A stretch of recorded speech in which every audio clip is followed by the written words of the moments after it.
Então, queridos irmãos, uma feliz e abençoada semana para todos. Nessa semana estamos iniciando momentos muito especiais, né?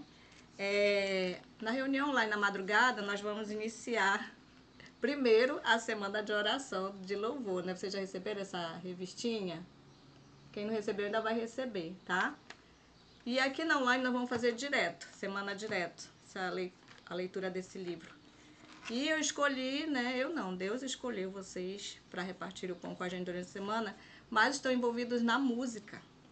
E conosco está nosso irmão Eliseu Silveira, que é diretor do Departamento de Música da Associação Aspar. E ele vai abrir a nossa semana de oração, né, com o tema O Ministério de Louvor na Bíblia. E com você a palavra. Obrigada por aceitar nosso convite. Seja bem-vindo. Obrigado, que Deus abençoe a todos. Amém.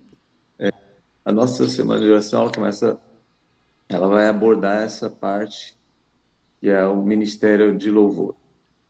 E eu costumo dizer que todo o universo, ele se mantém, em todo o tempo existe uma trilha sonora. Em tudo que Deus faz existe música.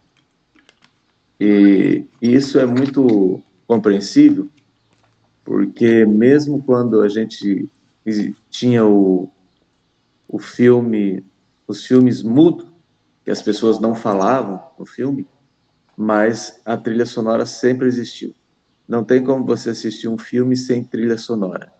Não tem graça. É igual você olhar uma foto. Então, a trilha sonora, ela faz todo sentido, ela dá sentido à vida animada. Então, em todo o tempo existe a música.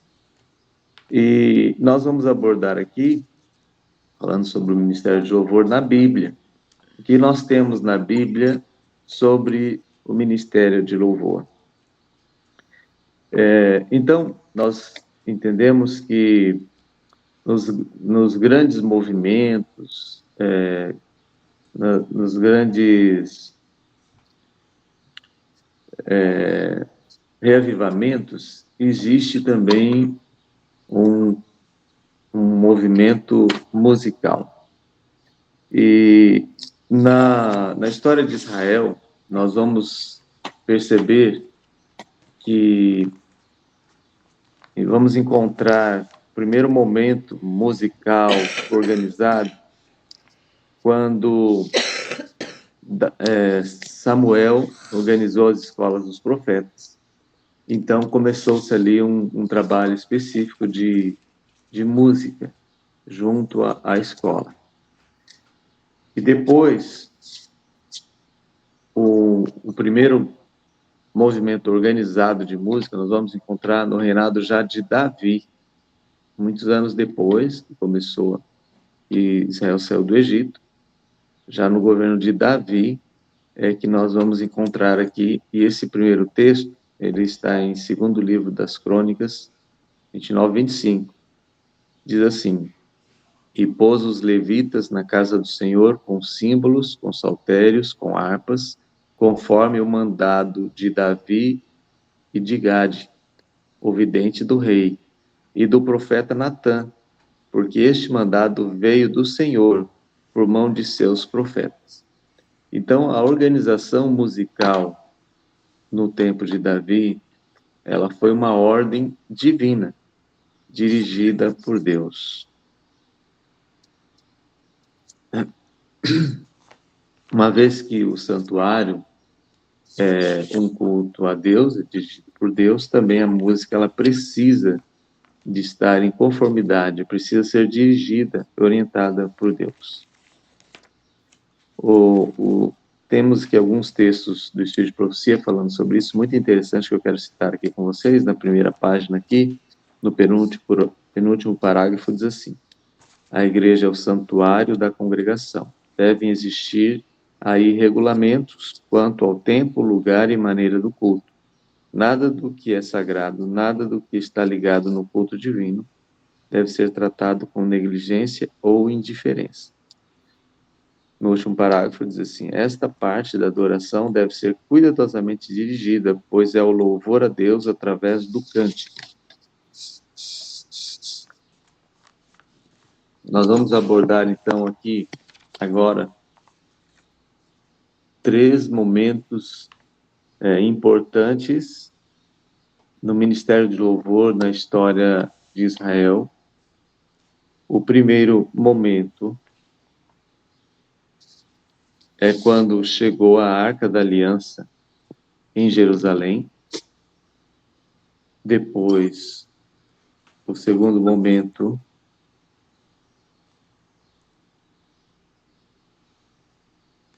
nós vamos abordar na sequência. Vamos aqui o primeiro momento. Está no primeiro livro das Crônicas, 16, 4 e 5. O texto nos diz assim: designou dentre os levitas os que haviam de ministrar diante da arca do Senhor, e celebrar, e louvar, e exaltar o Senhor, Deus de Israel, a saber, Asaf, o chefe, Zacarias, o segundo, e depois Jeiel, Semiramote, Jeiel Matitatias, Eliabe, Benaia, Obed-edom e Jeiel, com alaúdes e harpas. E Asaf fazia ressoar os símbolos.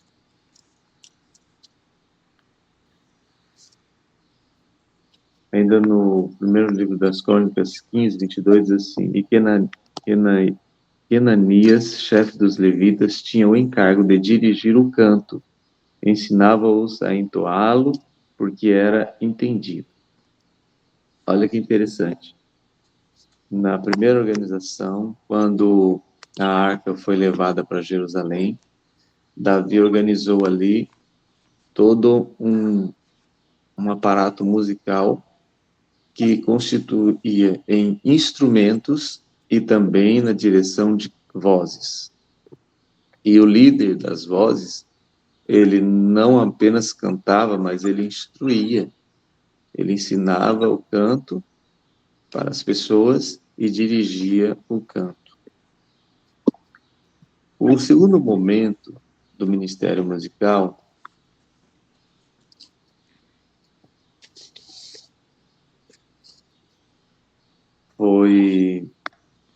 nós encontramos no capítulo 25 de 1 das Crônicas. Vamos analisar. Ele cria uma ponte entre as atividades musicais das escolas dos profetas e o serviço musical do templo. Nesta época, nós tínhamos 38 mil levitas atuando no templo, dos quais 4 mil eram músicos. Veja que interessante. Entre os próprios levitas, tinha uma parte que já eram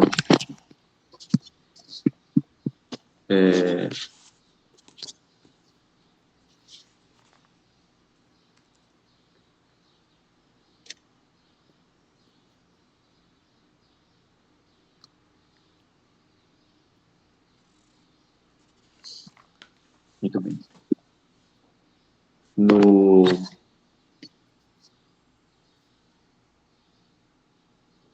primeiro livro das Crônicas, no capítulo 25, versículo 1, diz assim: Davi, junto com os comandantes do exército, separou alguns dos filhos de Asaf, de Emã e de Jedutum, para o ministério de profetizar ao som de harpas, liras e símbolos. Nós precisamos entender também que na música também precisa haver hierarquia. Em tudo, né? Todo o culto, nós temos essa preocupação e tem que ter uma hierarquia para haver organização. Então, vemos aqui no primeiro livro das Crônicas, capítulo 25, 6 e 7, nos diz assim: todos esses homens estavam sob a supervisão de seus pais quando ministravam música no templo do Senhor, com símbolos, liras e harpas, na casa de Deus. Asaf, Jedutum e Emã estavam sob a supervisão do rei, junto com seus parentes, todos capazes e preparados para o Ministério do Louvor do Senhor totalizavam 288. 288 pessoas. Lógico que eles não atuavam todos ao mesmo tempo. Eles tinham turnos, né? Porque o santuário ele atuava durante o dia todo. Tinha os momentos especiais do sacrifício da manhã e da tarde, mas eles atendiam o povo durante todo o dia. Então, nós tínhamos músicas durante todo o dia. Então, haviam turnos, os músicos iam se revezando, mas eram ao todo 288, e eles estavam sob a ordem de Asaf, Jedutum e Emã. E esses três estavam sob a ordem de Davi.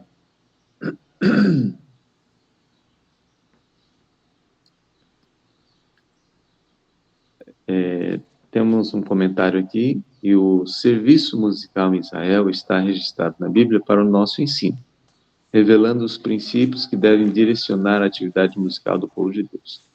No aspecto musical, cabe à igreja estabelecer parâmetros que salvaguardem os princípios da palavra de Deus, em relação, primeiro, à música em si mesma, em segundo, a maneira que ela é executada, e em terceiro, por quem ela é apresentada. A conexão com Cristo, portanto, envolve a conexão com a sua igreja.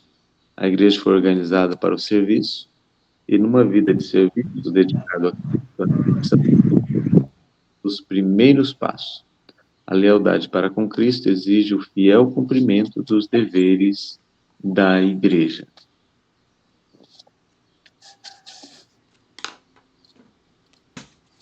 Então, a música no tempo de Israel, Davi organizou ela como uma parte do culto, uma parte importante do culto, tanto quanto os próprios sacrifícios.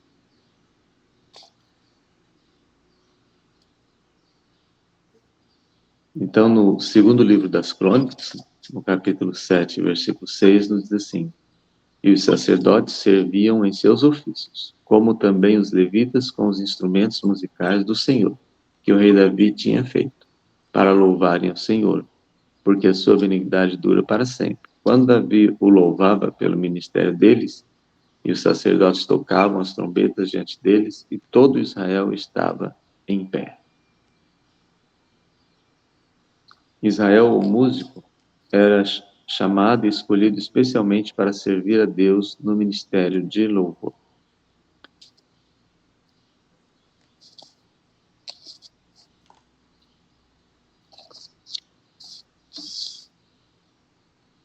Uma coisa interessante que está no texto de profecia é que não é simples você falar assim, eu vou lá e vou louvar. Qualquer pessoa pode chegar assim, vou lá e vou louvar na igreja. Então, o Espírito de Profecia nos diz que Deus exige dos músicos uma dedicação diferenciada. Então, eu vou ler aqui os textos do Espírito de Profecia. A música só é aceitável a Deus quando o coração é consagrado, enternecido e santificado por sua docilidade. Muitos, porém, que se deleitam na música, não sabem coisa alguma sobre produzir melodia ao Senhor em seu coração. Então, quando nós vamos produzir uma música, essa música não é simplesmente um ato um ato superficial de você cantar, de você louvar. Ela precisa ser real, ela precisa ser produzida pelo seu coração. Ela tem que ser produzida com um único objetivo, produzida para o louvor a Deus. Então, infelizmente, de fato, muitas pessoas que gostam de cantar, eles não entendem o que estão fazendo.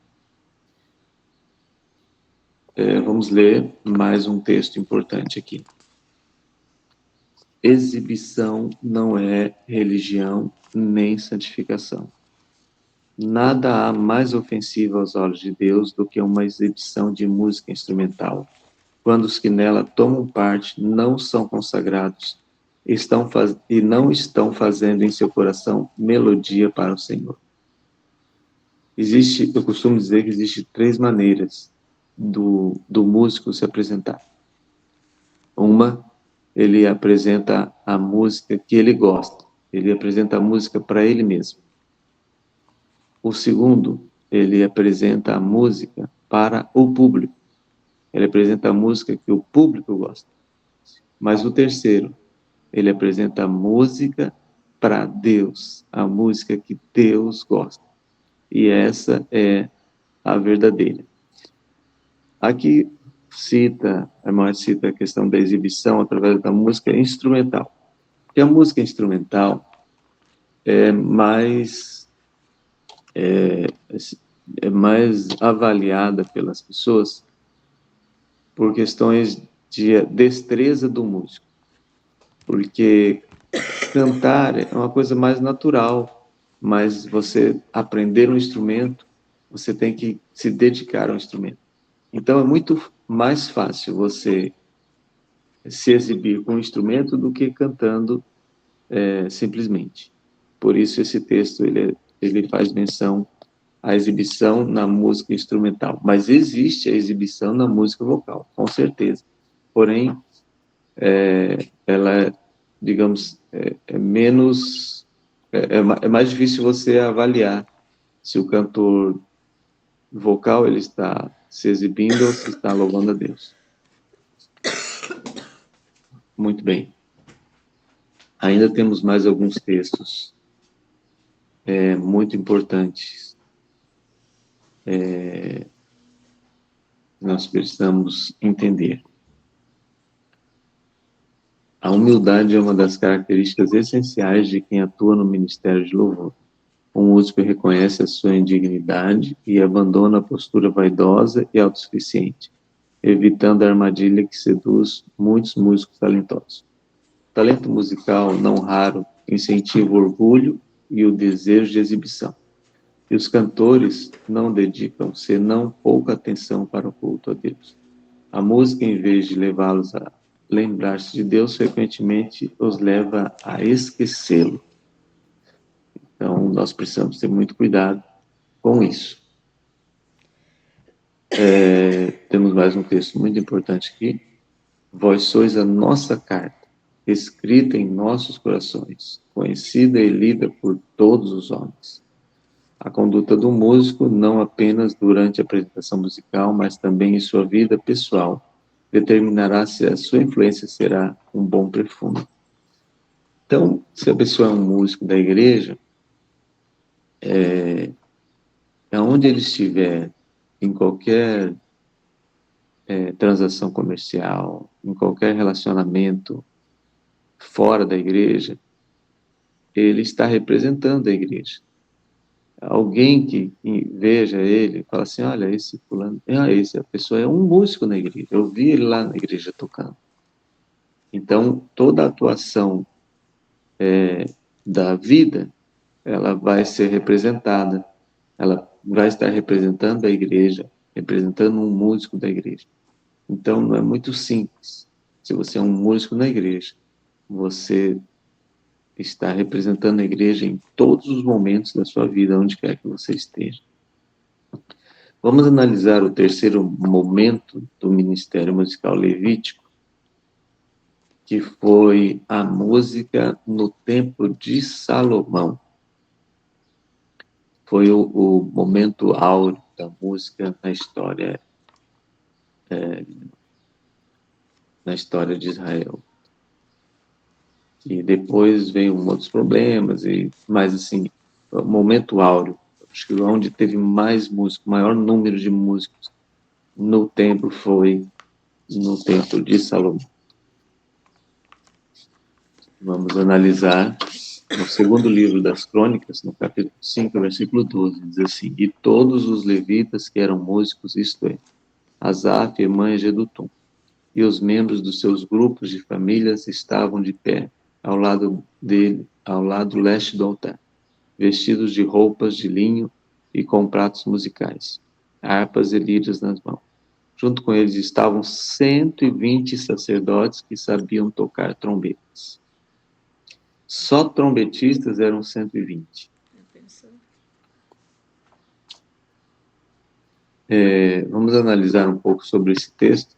É interessante que os músicos, eles tinham roupas especiais para cantar, para tocar. Isso simboliza o vestuário adequado que os músicos devem usar quando se apresentam perante o Senhor. Eu acho muito bonito quando o grupo se apresenta uniformizado. Ele valoriza aquela adoração, aquele momento. É muito importante. Isso no Pará, eu admiro que o pessoal gosta muito de uniforme, né? A gente vê em todo lugar. Aqui tem um grupo que encontramos nas ruas de senhoras, parece que são senhoras, e elas usam uma camiseta tipo do exército, e se não me engano o nome é Exército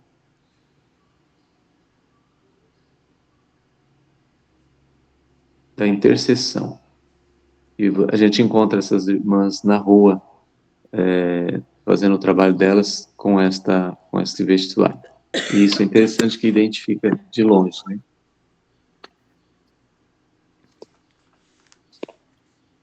Vamos ler agora o Lutero. Ele dizia que a música precisava permanecer nas escolas de ministério. A necessidade exige que a música permaneça nas escolas. Um professor deve saber cantar, do contrário, não o considerarei. Antes que um jovem seja admitido ao ministério, ele deve praticar música na escola. Esse é o conselho de Lutero.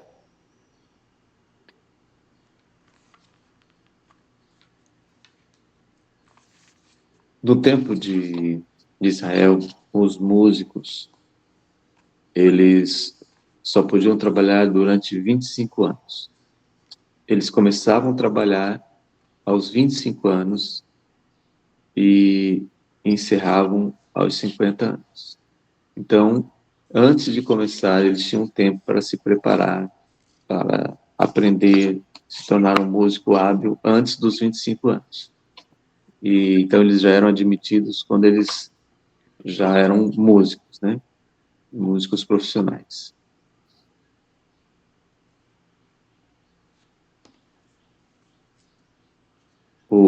Nós temos um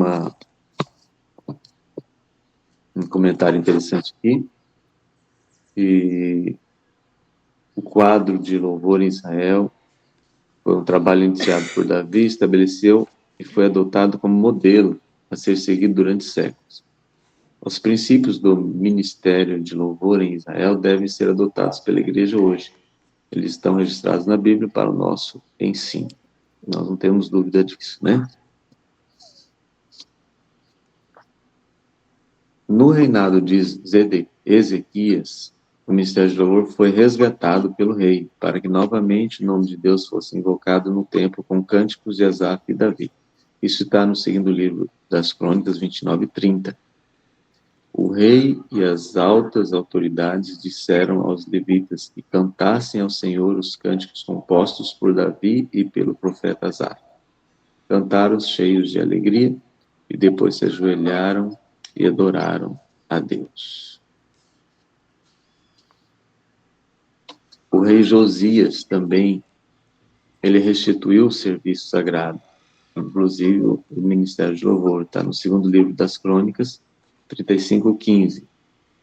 Os cantores do grupo de Asaf estavam nos seus lugares, de acordo com as ordens do rei Davi e de Asaf, e de Emã e de Jedutum, o profeta do rei.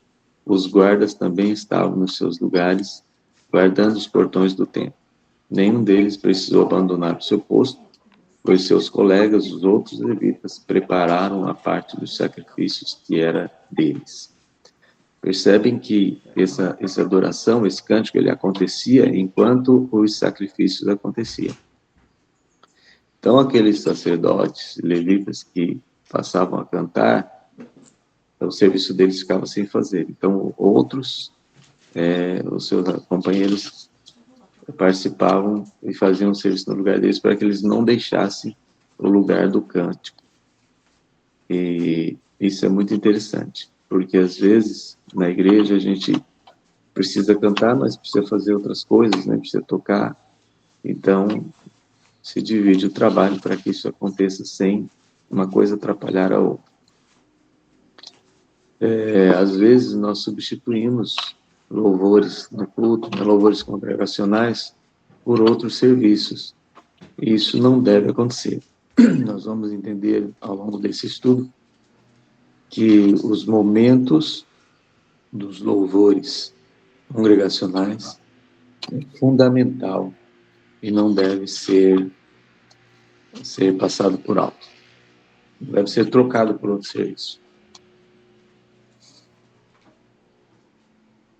Também, depois que voltou-se do cativeiro babilônico, na reconstrução do templo, foi de novo estabelecido a administração dos louvores, né? Esdras 3:10 diz assim: quando os construtores colocaram os alicerces do templo, os sacerdotes ficaram de pé, vestidos com roupas especiais para aquela ocasião e com trombetas nas mãos. Os levitas, descendentes de Asaf, carregavam pratos musicais para louvar a Deus, o Senhor, de acordo com o que Davi, rei de Israel, havia mandado. Neemias 11:22 também fala: o chefe dos levitas que moravam em Jerusalém era Uzi, filho de Bani, neto de Asabias. Seus antepassados foram Matanias e Mica. Ele pertencia ao grupo da família de Asaf, que era o grupo responsável pela música nos serviços do templo. Muito bem, aqui encerramos o primeiro capítulo. É um capítulo importante que mostra o fundamento da música, a primeira vez, os primeiros momentos que foram organizados um ministério de louvor na palavra de Deus, na Bíblia, na história do culto. E isso para nos dar uma base para o nosso culto de hoje. Essa semana de oração é muito importante e desejo que vocês aproveitem bem. Deus abençoe a todos. Amém.